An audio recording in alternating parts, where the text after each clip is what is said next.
چھوٹے بیج کا بڑا خواب۔ ایک زمانے میں ایک سرسبز سورج کی روشنی کے میدان میں وہاں ایک چھوٹا سا بیج رہتا تھا جس کا نام کٹی تھا۔ کٹی لمبے مضبوط پودوں سے گھری ہوئی بھرپور مٹی میں بسی ہوئی تھی۔ ہر روز کٹی خوف سے دیکھتی جب تتلیاں ناچتی اور پرندے اپنی خوشگوار دھنیں گاتے، لیکن گہرائی میں کٹی نے ایک خواب دیکھا، ایک ایسا خواب جو اتنے چھوٹے بیج کے لیے ناممکن طور پر بڑا لگتا تھا۔ ایک روشن صبح ولو نامی ایک عقلمند پرانے درخت نے کٹی کے سوچے سمجھے تاثرات کو دیکھا۔ تمہارے دماغ میں کیا ہے؟ نوجوان بلیک ولو نے پوچھا، اس کے پتے ہوا میں سرگوشی کرتے ہوئے۔ کٹی نے ہچکچاہٹ کا مظاہرہ کیا لیکن پھر خواب بانٹنے کی ہمت کی۔ میں تمہاری طرح لمبا اور مضبوط ہونا چاہتا ہوں عقلمند ولو۔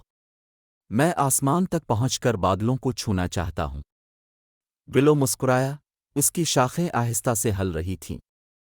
یہ ایک شاندار خواب ہے کٹی، لیکن یاد رکھیں خوابوں کو بڑھنے کے لیے وقت، دیکھ بھال اور صبر کی ضرورت ہوتی ہے، جس طرح بیجوں کو سورج کی روشنی، پانی اور محبت کی ضرورت ہوتی ہے۔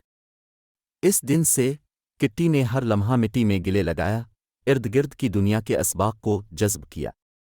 کٹی نے ہوا کی آواز سنی، بارش اور سورج کی روشنی کی طرف بڑھا۔ جیسے جیسے موسم گزرتے گئے کٹی کی جوڑیں گہری ہوتی گئیں اور چھوٹے چھوٹے پتے کھلتے گئے۔ اگرچہ اب بھی بلند درختوں کے مقابلے میں چھوٹا تھا، کٹی مضبوط اور قابل فخر تھی۔ ایک موسم خزاں کے دن ایک چنچل گلہری جس کا نام سویکی تھا نے کٹی کے تنے کو گھیر لیا۔ تم بہت بڑے ہو گئے ہو بلی، تمہارا خواب اب اتنا دور نہیں ہے نا؟ ولو کے الفاظ یاد کرتے ہوئے کٹی مسکرا دی۔ خوابوں کو وقت، دیکھ بھال اور صبر کی ضرورت ہوتی ہے۔ موسم سرما آیا اور گھاس کا میدان ایک برفانی ونڈر لینڈ میں بدل گیا۔ کٹی لمبا کھڑا تھا، شاخیں چمکتے ہوئے برف کے ٹکڑوں سے ڈھکی ہوئی تھیں، جڑے زمین کے گرد محفوظ طریقے سے لپٹی ہوئی تھیں۔ موسم بہار رنگوں اور دھنوں کی بھرمار کے ساتھ آیا۔ کٹی کی شاخیں متحرک سبز پتوں سے کھلتی تھیں اور گھاس کا میدان زندگی کے ساتھ زندہ ہو گیا تھا۔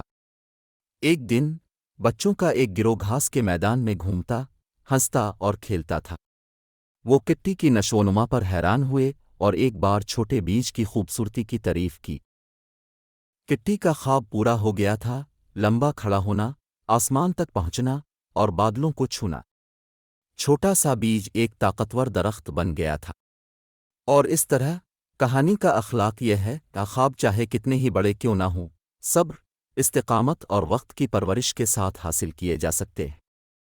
چھوٹے بیج کی طرح ہم بھی اپنے جنگلی خوابوں سے آگے بڑھ سکتے ہیں اگر ہم یقین کریں اور ثابت قدم رہیں۔